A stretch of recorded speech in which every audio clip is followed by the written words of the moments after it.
Hello મિત્રો, તો આજે આપણે બનાવીશું મમરાની ભેળ।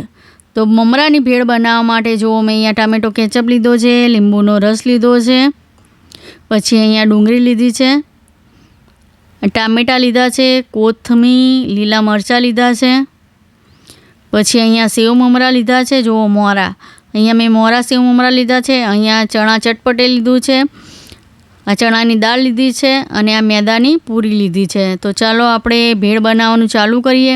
ભેળ બનાવવા માટે પહેલાં આપણે મોરા સેવ મમરા અંદર એડ કરીશું, પછી તેમાં આપણે ચણાની દાળ એડ કરીશું, પછી તેમાં આપણે ચણા ચટપટે એડ કરીશું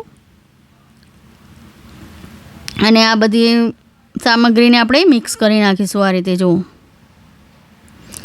આ રીતે તમે ભેળ બનાવો ને તો ઘરે ખૂબ સરસ ભેળ તૈયાર થઈ જાય છે। છોકરાઓને જ્યારે પણ ભૂખ લાગી હોય ત્યારે આ રીતે તમે ભેળને બનાવી શકો છો અને છોકરાઓને આપી શકો છો। તો તેમાં આપણે ડુંગળી એડ કરીશું અને ટામેટાં એડ કરીશું।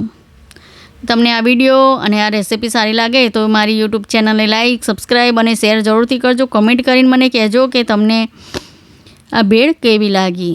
તો તેમાં આપણે કોથમીર એડ કરીશું અને લીલા મરચાં એડ કરીશું કાપેલા। જો તમે છોકરાઓ માટે બનાવતા હોય તો લીલા મરચાં તમે સ્કીપ બી કરી શકો છો। પછી તેમાં આપણે લીંબુનો રસ એડ કરીશું અને ટામેટો કેચઅપ આપણે છેલ્લે એડ કરવાનો છે। આપણે ટામેટા કેચઅપને પહેલાં એડ નથી કરવાનો। હવે એમાં લાલ મરચું પાવડર એડ કરીશું, પછી ગરમ મસાલા પાવડર એડ કરીશું અને તેમાં ચાટ મસાલો એડ કરીશું અને સ્વાદ પ્રમાણે મીઠું એડ કરી દઈશું અને ટમેટો કેચઅપ એડ કરી દઈશું। ટમેટો કેચઅપને છેલ્લા જ એડ કરવાનો છે। જો તમે પહેલાં એડ કરશો ને તો ભેળ હવાઈ જશે અને ખાવામાં સારી નહીં લાગે। તે માટે જ્યારે પણ તમારે ભેળ ખાવી હોય ત્યારે જ આ રીતના મસાલા કરજો, નકર તમે પહેલાં જો બનાવીને મૂકશો ને તો ભેળનો ટેસ્ટ સારો નહીં આવે અને મમરા હવાઈ જશે અને ખાવામાં પણ સારા નહીં લાગે। તે માટે જ્યારે તમારે ખાવી હોય ભેળ ત્યારે આ રીતે મસાલા કરીને તરત તમે ખાઈ શકો છો। આ રીતે જો આપણા બધા મસાલા ભેળમાં મિક્સ થઈ ગયા છે તો આપણી ભેળ બનીને તૈયાર છે।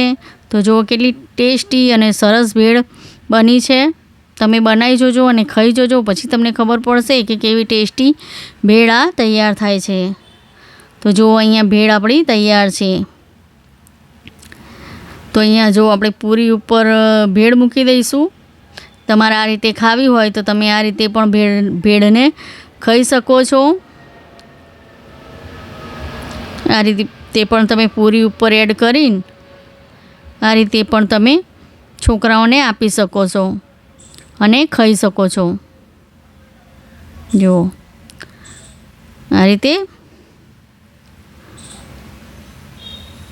આ રીતે છોકરાઓને નાસ્તામાં આપી શકો છો અને તમારે એમને ખાવી હોય તો તમે એમને પણ ડીશમાં કાઢીને અને આ રીતે ખાઈ શકો છો। તો જુઓ આપણે ટેસ્ટી ભેળ અહીંયા તૈયાર છે। આ રીતે તમે બનાવશો તો ખૂબ જ ટેસ્ટી અને સરસ બને છે।